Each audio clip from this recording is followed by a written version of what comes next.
tous, bienvenue sur la formation HTML et CSS. Dans cette vidéo numéro 9 et la vidéo suivante, la numéro 10, que nous aurons l'occasion de voir, nous allons aborder les formulaires. Donc je mets ça sur deux vidéos parce qu'il va y avoir beaucoup de choses à voir.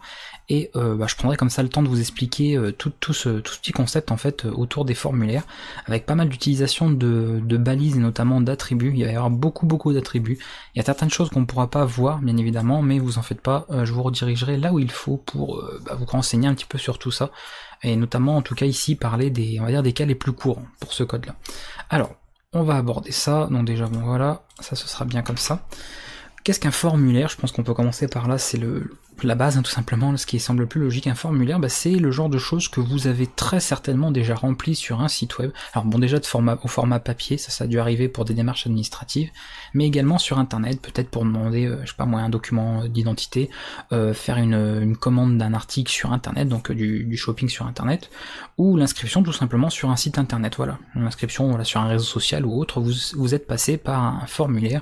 Dans tous les cas, pour créer un compte Google, vous êtes passé, pareil pour YouTube, par un formulaire, également, donc avec un ensemble de champs de saisie, des boutons de validation, tout ça. Voilà, ce sont en tout cas des formulaires que vous avez pu utiliser au cours de votre navigation sur Internet, et je vais vous montrer comment en produire, comment générer un formulaire, comment en créer un. Donc je rappelle que le langage HTML est un langage informatique, c'est pas un langage en fait de programmation, d'accord? Il permet via un système de balises de tout simplement créer des pages web, mais il ne permet pas de faire de la programmation. Donc au niveau des données, le formulaire vous allez pouvoir le créer, pas de souci, on va pouvoir saisir des informations. Par contre, tout ce qui concerne la récupération, la vérification, donc le filtrage, etc. de toutes les informations pour les exploiter, doit se faire et devra se faire obligatoirement avec un langage, bien évidemment, de programmation, donc un langage dynamique. Le plus courant, c'est évidemment le langage PHP. Vous avez d'ailleurs une formation sur ma chaîne à ce langage-là. Et maintenant, donc à cette période-là, en tout cas, nous avons même JavaScript qui peut s'utiliser côté serveur, notamment avec Node.js. Donc il y a des solutions comme ça côté serveur, même avec des langages qui à l'époque n'étaient utilisables que côté client, pour s'occuper de tout ce qui est vérification de données. Dans tous les cas, ici on va juste voir comment se charger de créer des formulaires, mais on ne verra pas évidemment la partie traitement. Tout ce qui est traitement, récupération, vous pouvez notamment le retrouver sur la formation PHP et sur d'autres formations liées au web qu'il y a ou qu'il y aura à l'avenir sur ma chaîne. Voilà. La balise est toute simple, d'accord? Pour faire des formulaires, comme le nom le voudrait de toute manière, la balise va s'appeler forme, donc c'est aussi simple que ça. On va créer une balise, un ensemble de balises formes, donc qui bien évidemment s'ouvre et se ferme ici, pour pouvoir y accueillir notre formulaire. D'accord? On va avoir un certain nombre d'attributs, et ça je vais en parler.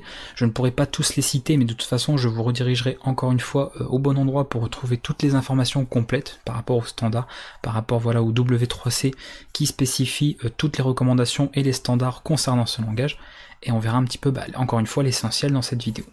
Alors, le premier attribut qui va être utile de savoir, c'est l'attribut de la méthode, donc la méthode en fait d'envoi des données. D'accord? Donc on va l'appeler méthode, comme ceci, tout simplement, et on va choisir une valeur selon le type, d'accord, de gestion, donc pour le traitement des données. Donc même si là on ne va pas faire de traitement, c'est bien quand même de le voir maintenant pour savoir qui a l'un ou l'autre. On a l'attribut, la valeur par défaut qui est get, qui va tout simplement ajouter les éléments du formulaire, donc toutes les données qu'il y aura du formulaire seront ajoutées en fait au niveau de l'URL de votre page. Quand vous allez valider votre formulaire, vous aurez à la suite ici du nom de la page, donc selon la page où vous allez rediriger votre formulaire, la liste des éléments, d'accord? Donc on va par exemple il y aura un point d'interrogation, on va avoir le champ 1, d'accord, de votre formulaire, qui aura une valeur, d'accord? Donc je mets valeur 1, et ici il y en a plusieurs qui seront séparés par le petit et commercial. Donc on aura par exemple champ 2, qui sera du coup avec une valeur à lui, etc., etc. Je pense que vous avez compris un petit peu le principe à ce niveau-là. Voilà, hop, pour notre formulaire. Donc ça, c'est par défaut, c'est la méthode get, d'accord, qui va s'utiliser pour ça. On peut également, sinon, directement fournir les données avec l'envoi du formulaire. C'est-à-dire qu'avec le formulaire qui est envoyé, on y injecte les données, et pour cela, on va utiliser la méthode post. Voilà. Donc tout dépendra selon les types de formulaires. Par exemple, si vous voulez faire un moteur de recherche, un petit moteur de recherche, en général on va utiliser get. L'avantage c'est que comme ça les mots-clés de recherche seront directement ici en fait inscrits dans l'URL. Google par exemple fait ça, DuckDuckGo fait ça, voilà, il y a plein de moteurs de recherche, je dirais même je pense tous, fonctionnent par ce système-là, utilisent la méthode get pour tout ce qui est requête au niveau de leur moteur de recherche. Par contre, si on veut passer énormément d'informations, puisque vous savez que les URL ont une taille limitée, comme je l'avais expliqué, évidemment on va passer par la méthode post qui va permettre d'injecter tout ça directement dans le formulaire quand nous allons l'envoyer. Voilà, alors je me suis un peu attardé là-dessus, mais c'est quand même des choses à connaître, parce que même si c'est la base des formulaires, c'est des choses sur lesquelles les gens se trompent souvent, donc je tenais à prendre le temps de l'expliquer, puisque c'est vraiment important de ne pas se tromper, de savoir pourquoi on utilise l'un et pourquoi on utilise l'autre. En deuxième attribut, donc argument, comme vous voulez, appeler ça comme vous voulez, mais c'est un attribut, on va passer l'action. L'action, c'est simplement la destination. Où est-ce qu'on va envoyer ce formulaire? Donc nous ici on s'en fiche un petit peu, puisque comme on va pas faire de traitement, on n'est pas encore une fois sur un langage de programmation, on peut imaginer une page de résultat. Donc par exemple si c'était du PHP, j'aurais éventuellement une page résultat.php, result, ou une autre page, peu importe, ou de vérification. On s'en fiche, d'accord, au niveau de ça. Donc nous on met n'importe quoi, mais ici moi comme il n'y aura rien, je peux laisser par défaut, ça va en fait rediriger directement sur index.html, où je peux aussi mettre un dièse pour dire voilà je redirige sur lui. Donc moi je vais laisser comme ça pour dire qu'il se redirige sur lui-même. Comme ça voilà, l'action elle arrive sur la page elle-même. Et à l'intérieur, on va pouvoir du coup spécifier quelques informations. On va avoir quand même d'autres attributs, je pense que je peux vous en parler assez rapidement puisqu'ils ont leur utilité.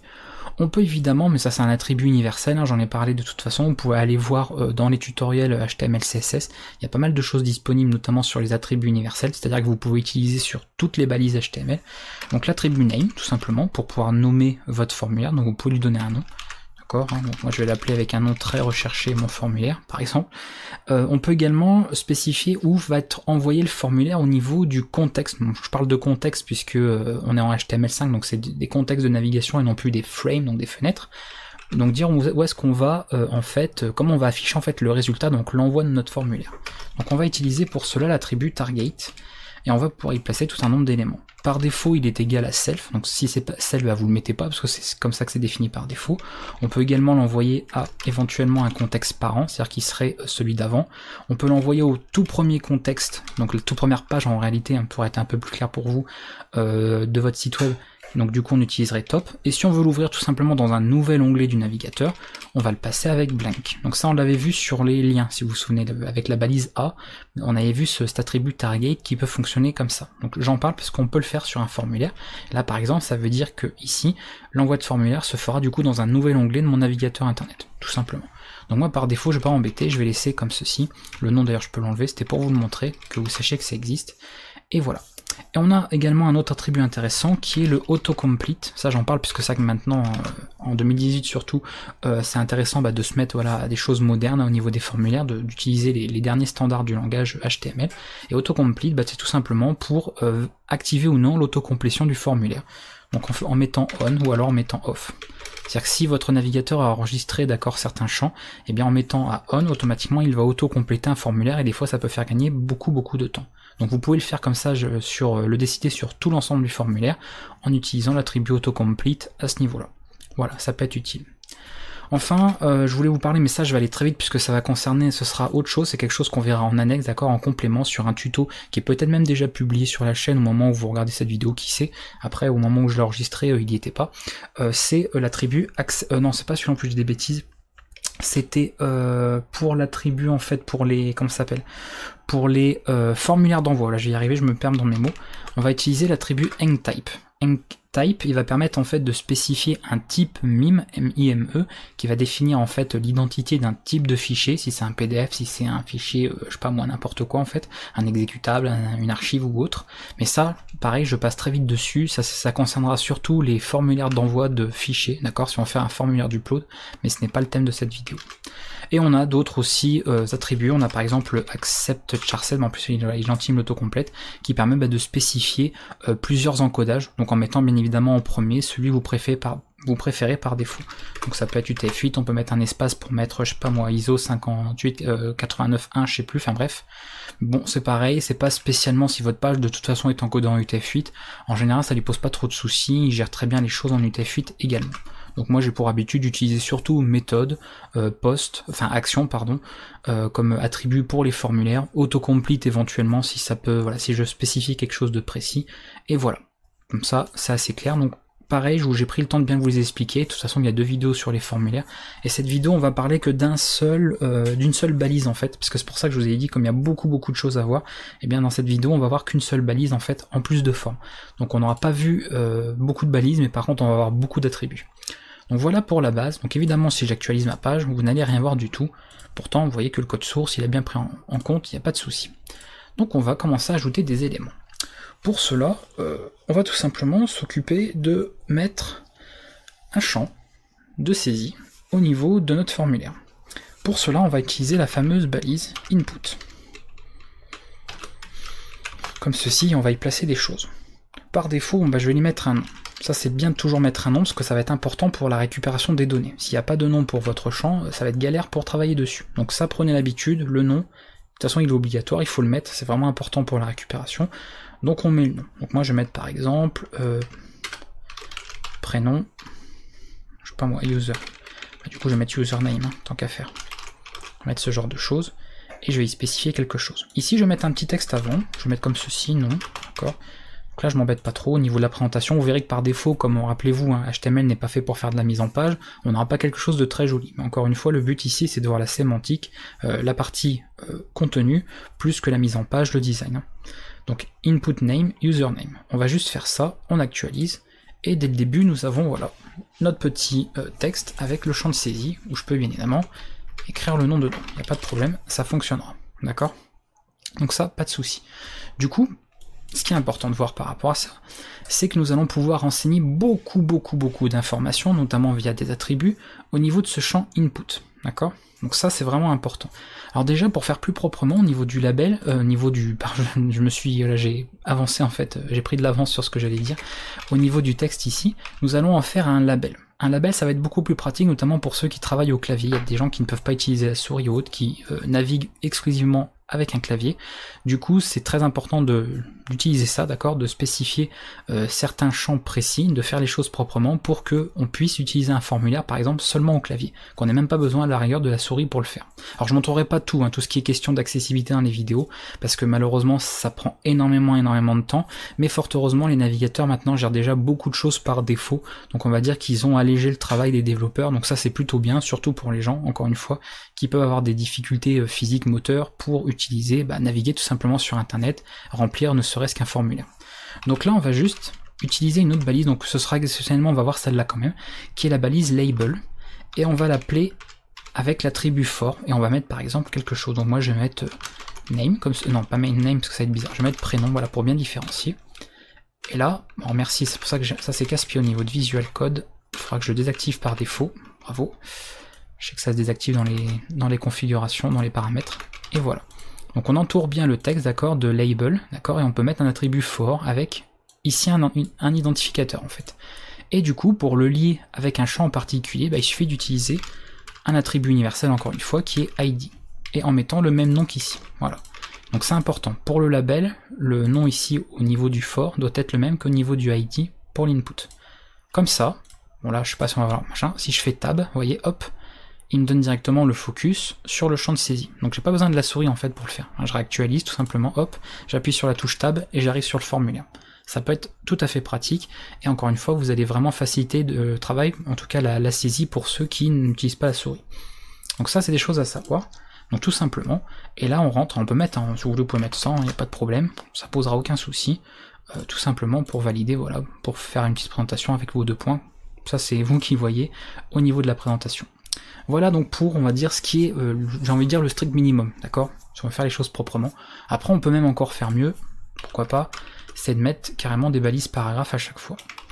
Si on veut mettre par exemple un champ par ligne, comme ça plus tard on pourra le mettre en page correctement avec du CSS, comme on le verra dans les vidéos prochaines.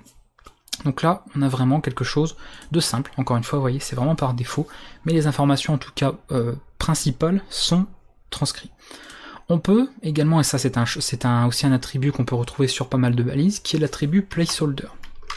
Celui-là il est plutôt sympa aussi, puisqu'il va permettre de spécifier un texte par défaut. Alors c'est pas forcément un texte par défaut dans le champ, c'est plus quelque chose qui va vous guider. pour dire par exemple ici, entrée, vous allez comprendre, votre nom. J'actualise. Et vous voyez, il met un texte dedans. On pourrait penser que c'est un texte qu'il faut que j'enlève de mon champ, mais regardez en fait. Quand je fais le curseur, vous voyez, il l'enlève tout seul. Si je réefface tout, il va réafficher le placeholder. Donc c'est pas du texte qui est déjà mis à l'intérieur du champ, c'est juste voilà une petite, si vous voulez, un petit modèle, voilà, un petit quelque chose, un petit schéma pour vous guider, une petite description pour savoir quoi mettre dans ce champ-là. Donc c'est plutôt très pratique à ce niveau-là. Voilà. Alors, on va passer comme ça.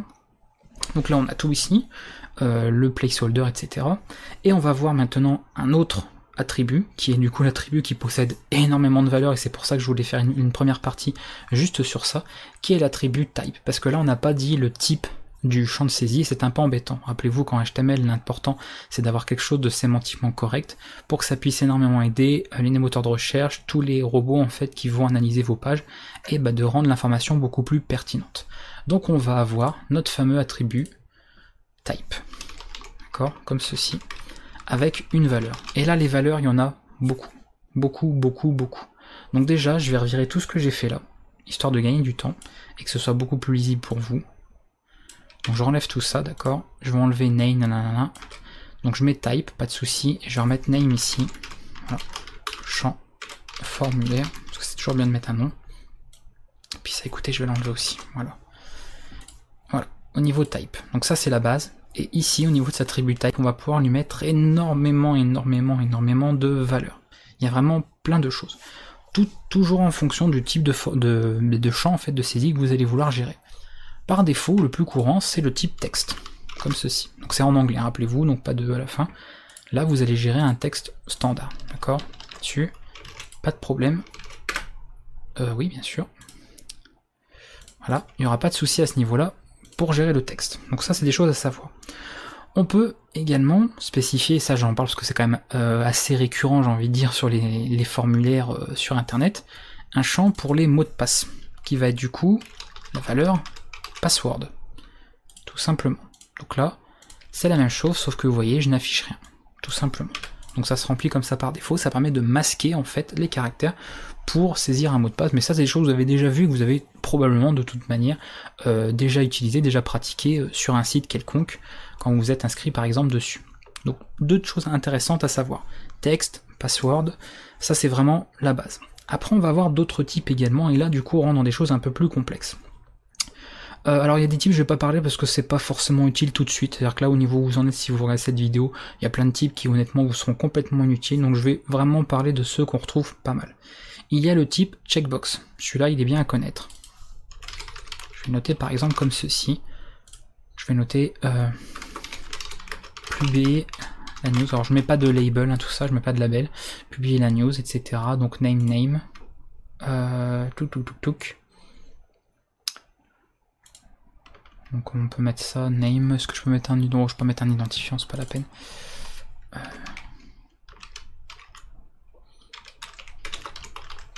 Publish news. Vous allez avoir un champ comme ceci, tout simplement, une case à cocher. Donc c'est pas obligatoire. Comme ça vous pouvez lui préciser éventuellement une valeur. Donc publier la news, en bref, bon, vous pouvez mettre un texte si vous voulez, mais bon moi dans mon cas c'est pas utile. Ça veut simplement dire si je veux la publier par exemple, je coche. Si elle n'est pas cochée, dans tous les cas, ce sera pas publié. On peut gérer ce genre de choses-là. Donc c'est une case à cocher, mais c'est pas obligatoire, d'accord? C'est une case optionnelle à cocher. Si on veut avoir quelque chose d'obligatoire, on peut faire ceci. Votre choix. Donc on va faire input, toujours pareil, mais on va utiliser cette fois le type radio, comme ceci. Et là on va lui mettre un nom. Moi je vais l'appeler choice, hein, comme vous voyez c'est très recherché ici. Voilà. Value. Donc je peux mettre oui, pourquoi pas. Donc là, si je mets comme ceci, on n'a pas de texte, bien évidemment. Vous voyez que là, par défaut, si je clique après, je peux plus l'enlever. Parce que là, ça va être un choix obligatoire. Donc moi, ce que je vais faire, plutôt que de mettre un value ici, bien sûr, pour que ce soit beaucoup plus clair, je vais mettre un oui là. Et je vais mettre un non ensuite. Non. Alors pour mettre une valeur, hein, on pourrait mettre aussi une valeur d'ailleurs. Hein. Ici, c'est juste pour vous montrer. Et là, du fait que mes deux champs radio ont le même nom, vous voyez name c'est choice et choice, automatiquement je ne peux sélectionner qu'un des deux, d'accord? Alors il faudra utiliser bien sûr un attribut name, etc. Encore une fois pour la récupération de données. Là, pour pas trop rallonger sur la vidéo, je vais pas vous montrer tout ça puisque de toute façon on fera pas de récupération. Donc je vous montre juste comment ça fonctionne au niveau du type de champ, puisqu'il y en a vraiment beaucoup. Donc je veux pas trop perdre de temps là-dessus. Mais vous en faites pas, le fonctionnement concret et correct, on le verra surtout au niveau traitement et récupération des données. Là, de toute façon, comme on fera un formulaire qui fonctionne vraiment, qu'on va utiliser, on fera le code vraiment comme il faut pour que ça fonctionne et que ce soit récupérable par la suite. Donc là, vous voyez, on peut du coup récupérer les deux données de cette manière. Alors si le texte est gros, hein, pour pareil, petite parenthèse, c'est normal, hein, j'ai zoomé à 200% le navigateur, hein, pour que ce soit plus lisible pour vous dans les vidéos. Du coup, ça c'est bon, donc ça c'est la base, c'est pareil, c'est un champ, voilà, vous voyez, c'est un champ, en fait, on choisit là en haut, donc il faut obligatoirement remplir, mais on peut sélectionner qu'un seul choix parmi tous, en fait. On va avoir également, alors là je vais aller très vite aussi, un champ de type color, je vais mettre un name, hein. Je vais mettre forme film, mais c'est pas grave, qui va se gérer comme ça, donc vous cliquez dessus, ça vous fait une gestion de couleurs, pareil. On peut également avoir on peut utiliser d'autres attributs universels, comme par exemple l'attribut value. Vous pouvez mettre une valeur par défaut, si vous voulez par exemple du blanc. Voilà, ceci. Du coup là par défaut, bravo, tu m'as pas pris du blanc, toi, va bien.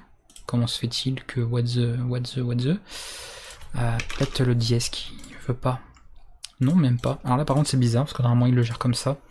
J'ai peut-être des choses qui sont pas prises en compte. Alors faut savoir aussi que le problème avec beaucoup de les standards, tout ça, c'est qu'il y a peut-être certains navigateurs qui sont un peu en retard ou autres. Donc comme en plus j'ai changé assez récemment, il est possible qu'ici ça ne fonctionne pas, parce que ça va pris en charge. Alors ça par contre c'est dommage, parce que normalement... Non, le dièse ça s'en se met, donc ça c'est sûr. C'est un petit peu dommage. Bon bah par défaut, vous voyez, ici Firefox il met en noir par défaut. Ou alors j'ai peut-être fait une erreur, c'est possible, hein, si jamais je me suis trompé et tout, n'hésitez pas à le dire. Mais normalement c'est le champ, l'attribut value, hein, qui permet de spécifier une couleur par défaut en tout cas sur le sélectionneur de couleurs. Mais peu importe, dans tous les cas, sachez que type color permet vraiment ici va permettre de choisir une couleur. Alors pourquoi? Ça dépend évidemment de votre cas d'utilisation au niveau du formulaire. Moi je vous montre que ça existe, après le cas d'utilisation, ce sera à voir plus tard dans des exercices en pratique, on regardera bien évidemment tout ça pour en faire vraiment quelque chose de concret. Qu'est-ce qu'on peut avoir d'autre également? On a des champs aussi intéressants pour tout ce qui est données précises. On peut avoir par exemple un champ de type date, qui lui, comme vous voyez, quand vous allez cliquer dessus, il vous affiche un petit calendrier. Pareil, l'affichage du calendrier va changer suivant le navigateur que vous avez, que ce soit Edge, que ce soit Firefox, que ce soit Opera, Chrome, etc. Vous n'aurez évidemment pas le même design puisque c'est propre au navigateur. Donc vous voyez, comme ça on peut choisir un jour et ça complète, on peut réeffacer tout. Voilà, ça c'est géré par le navigateur, hein, d'accord? C'est le navigateur qui gère ce standard-là, c'est pas que HTML, hein, c'est vraiment deux paires ensemble. On a également datetime local, comme ceci, si je me trompe pas dans la syntaxe, qui lui, alors ne le prend pas en compte, par contre ça c'est dommage, parce qu'il y avait datetime, mais datetime il me semble qu'il est maintenant obsolète, de toute façon il fait pareil, donc voilà, c'est pas ça. Donc c'est datetime local, hein, ça c'est sûr, j'en suis persuadé. Je l'ai quand même utilisé récemment, donc c'est sûr que normalement... Alors sur Chrome il doit fonctionner, si vous testez sur Chrome a priori il doit passer, mais là le problème c'est que sur Firefox ne passe pas. Donc ça c'est un petit peu, ça m'embête un petit peu pour certains... On va dire pour certains champs comme ça qui ne sont pas forcément pris en compte, mais en tout cas il faut savoir que ça existe. De toute façon on vérifiera après sur le site du W3C, on regardera un petit peu tout ça pour être sûr, mais normalement c'est datetime local. Qu'est-ce qu'on peut regarder aussi? Pour les emails, voilà, on va faire les informations habituelles, hein, qu'on peut retrouver sur un site. Donc email, en fait, vous voyez rien de différent, c'est normal, c'est juste qu'en fait, il va s'assurer que vous gérez ici une saisie d'email. Donc si vous êtes sur mobile, par exemple, il va vous afficher un clavier optimisé pour la saisie d'un email, notamment l'arrobase, tout ça, le point, enfin voilà, des informations précises. Si vous mettez tel pour un téléphone, vous aurez un clavier numérique, pareil. Donc là, bon, moi je suis sur PC, donc pas de différence. Mais pour ceux qui sont sur mobile ou tablette, vous allez voir que ça va vraiment leur faire gagner quelques précieuses secondes. On a aussi Monts, alors je vais assez vite parce qu'il y en a beaucoup, mais on va revenir dessus après. Alors c'est pareil, par contre c'est bizarre qu'il ne gère pas tout ça. Hein. J'ai vraiment énormément de champs que Firefox il ne gère pas. Alors ça par contre c'est quand même bizarre quoi. Parce que je suis sûr que sur Chrome il passerait. Mais là c'est vrai que je suis passé assez récemment sur Firefox, là, la nouvelle version, et je suis étonné. Bon normalement ça devrait être un champ de cette forme là. Comme ceci Monts, avec l'année tiré le mois. Et il devrait le prendre comme ça. Il devrait afficher au moins un calendrier ou quelque chose, mais là il le prend pas. Donc ici, peu importe, dans tous les cas, il est comme ceci, donc il gère le mois, il n'y a pas de souci. On a également pour la semaine, hein, pareil, donc week. Hein. Donc week, bah, c'est le numéro de la semaine. Ok, là je vais t'embler tout ça. Pareil, j'ai le numéro de la semaine, donc vous pouvez noter comme ça le numéro. On a pas mal d'autres informations, comme ceci. URL, j'en ai parlé, oui, j'ai fait le tour. Et puis écoutez, bah, je pense qu'on a déjà fait au moins le tour, en tout cas des choses assez courantes en fait. Après on arrive sur des choses un peu plus numériques, mais on va en parler un petit peu après. Donc voilà, grosso modo pour tout ce qui est... Ah si, celui-là. Je viens de le retrouver de search. Voilà, donc ça c'est spécifique, ça va retirer en fait tous les passages à la ligne ou autre. C'est le type de champ de saisie que vous devez faire si vous voulez par exemple faire un petit moteur de recherche sur votre site, votre blog ou autre. Vous allez utiliser cet attribut avec cette valeur-là pour par exemple y spécifier des mots-clés. Donc ça c'est plutôt sympa à utiliser. Après on a des choses un peu plus voilà, un peu plus exotiques, comme par exemple range, comme ceci. Donc par défaut on peut gérer d'autres champs, on peut mettre une valeur minimale, on peut mettre une valeur maximale, d'accord. On peut même mettre une étape. Là par exemple ça se déplace de 0,1 en 0,1 ou 1 en 1, peut-être ça va être mieux parce que sinon, voilà, pourquoi pas même de 5 en 5. Ah ouais non on est fou, on est fou.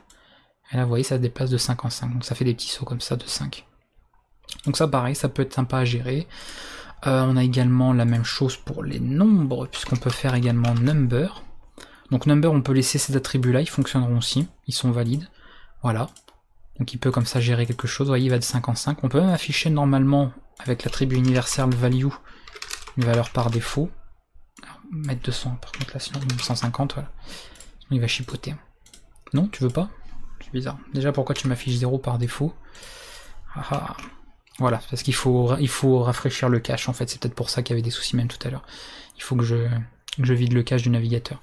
Donc là vous voyez par défaut il affiche une valeur et on peut changer. Ouais, c'est ça, c'est le cache qui s'enregistre en fait. Hop, ouais, je suis obligé de faire CTRL. Et donc ça, pareil, hein, si vous ne savez pas, c'est CTRL F5 hein, sur les navigateurs pour rafraîchir le cache. Si jamais vous voyez qu'il y a quelque chose qui s'actualise pas correctement.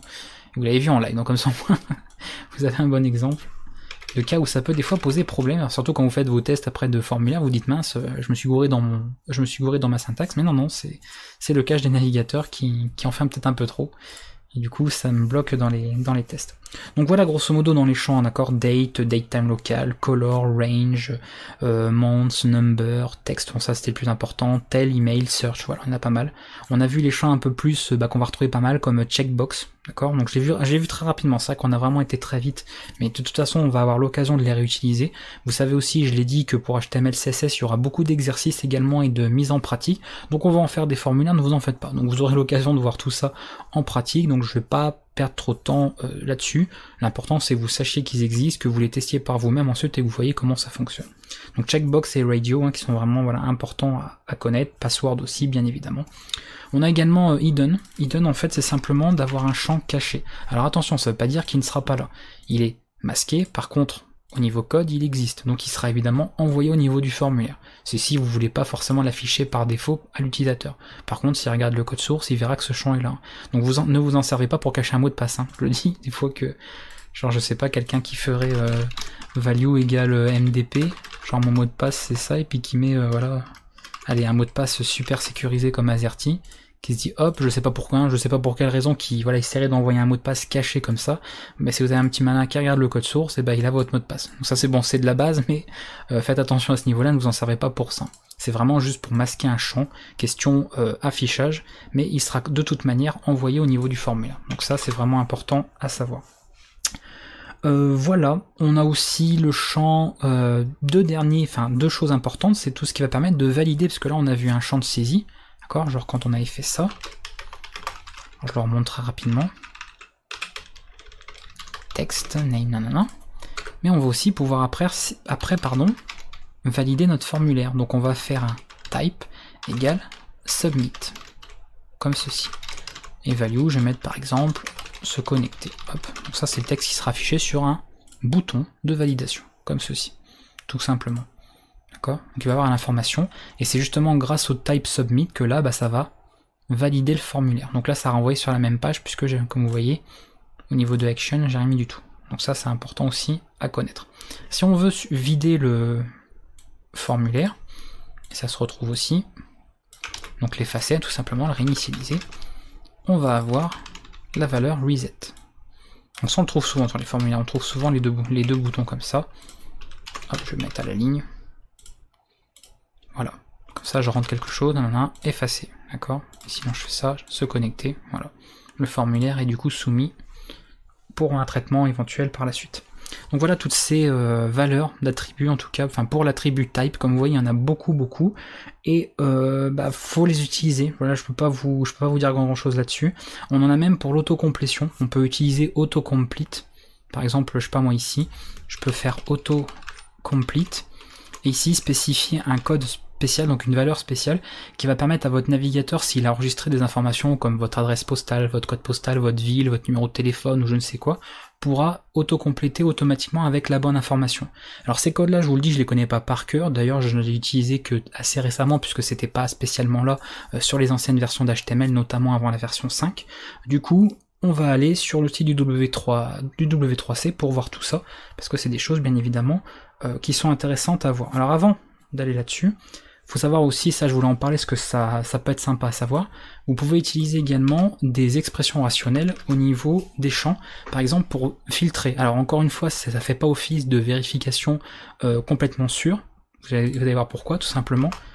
Donc en faisant ceci, je peux spécifier ici donc qu'on appelle une regex, donc une expression rationnelle, qui permet par exemple de dire, bah ici moi je veux un mot qui contient que 5 caractères alphanumériques, suivi d'un tiret, suivi de 2 chiffres entre 0 et 9, ce genre de choses, d'accord? On peut écrire une expression, je vais pas vous le montrer ici parce que, encore une fois, pareil, ce n'est pas le thème de cette vidéo, on n'est pas là pour faire des expressions, mais vous pouvez utiliser cet attribut pattern pour le spécifier. Par contre, attention, ne vous en servez pas en vous disant ça y est, j'ai vérifié mon champ, du coup il n'y a pas de vérification à faire lors de la récupération des données. N'oubliez pas que tout ce qui est HTML est accessible au niveau du code source. Et via certains modules ou autres, ou même des fois certains navigateurs le gèrent par défaut, on peut sans problème modifier le code source d'une page. Donc ça ne veut pas dire que vous allez modifier le site qui est en ligne, ça veut simplement dire que la page ici qui est donnée statiquement, eh bien via un petit module ou autre, vous allez pouvoir enlever votre petit... alors là, je l'ai pas validé peut-être. Je l'ai pas validé. Bon, on va mettre ceci. Je pourrais pas le mettre voilà, de A à Z. J'ai mis un truc au pif comme ça par défaut. Donc ceci, rien n'empêchera une personne d'afficher le code source et puis d'enlever ce petit champ là carrément de votre formulaire en faisant un petit supre et de valider pour renvoyer le formulaire sans ce champ pattern. Et du coup, votre vérification qui était censée, pour vous en tout cas, vous pensiez que c'était une sécurité, il n'y en a plus du tout. Donc n'oubliez pas que la vérification, la protection et la récupération des données se fera avec un langage de programmation. D'accord? Si vous utilisez du JavaScript ici côté client, ou alors que vous utilisez certains champs du HTML5 pour faire des vérifications, ça va pas empêcher, ça va pas sécuriser vos formulaires. Pareil, si vous utilisez ce fameux attribut là qui n'a pas de valeur require, donc j'en parle ici, ce qu'il est quand même à connaître. Donc on fait ça, alors voilà, hop. Ici, c'est-à-dire que si je remplis pas le champ, vous voyez, ici c'est Firefox, d'accord, c'est pas HTML, c'est Firefox qui, là on tourne en rouge en me disant veuillez compléter ce champ. Il considère que le champ ici doit être obligatoire, il faut être rempli. C'est plus une aide, d'accord, pour indiquer plus facilement à l'utilisateur. Par contre, toujours pareil, rien ne m'empêche après avec un petit module ou via mon navigateur de retirer ici ce mot-là du formulaire, de réactualiser la page et du coup vous verrez que le required n'y sera plus et je pourrai alors valider un formulaire sans avoir rempli le champ. Et si vous derrière dans votre récupération vous n'avez pas vérifié que le champ devait pas être vide, et du coup je valide un formulaire avec des choses complètement fausses et puis je peux carrément corrompre votre base de données. Donc ça risque du coup de poser pas mal de problèmes. Question sécurité encore une fois. Mais ça, on aura l'occasion d'en parler parce que vous savez que moi la sécurité c'est pas un domaine à part de tout ce qu'on peut voir en informatique, c'est inhérent, ça en fait partie. On peut pas faire une formation en web et à côté on fait une formation en sécurité. Non, les deux fonctionnent absolument ensemble. On peut pas faire l'un sans l'autre, sinon ça n'a vraiment aucun sens. C'est on programme des sites web de manière sécurisée, pas on fait des sites web et puis en parallèle on voit comment on sécurise des sites web. Les deux fonctionnent vraiment ensemble. Voilà pour ça. Alors j'ai été très vite encore une fois, je suis un petit peu désolé pour ça, parce qu'on va avoir vraiment beaucoup de choses à voir, mais encore une fois c'est surtout sur les exercices qu'on verra, les travaux dirigés, tout ça, où vraiment vous pourrez mettre en pratique correctement ça et où on prendra plus le temps de l'expliquer. Là bon, vous avez peut-être eu l'impression que je vous ai fait tout un listing comme ça de plusieurs valeurs, etc. très rapidement, sans forcément entrer dans les détails pour toutes. C'est effectivement le cas, mais on aura bien évidemment le loisir de voir tout ça plus en détail dans beaucoup plus de vidéos avec des exercices, des énigmes et vraiment de la mise en pratique et pas mal de petits sites web à faire par rapport à ça. Donc vous en faites pas, on verra tout ça.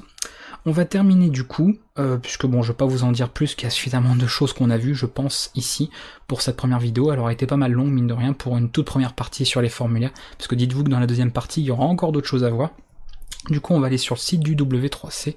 Donc l'adresse est simple, vous allez sur w3.org, comme ceci, d'accord, /tr. Donc TR en majuscule, mais bon, vous pouvez mettre en minuscule, hein, normalement ça fonctionne, puisque une adresse n'est pas censée, voilà, valider la casse. Ok.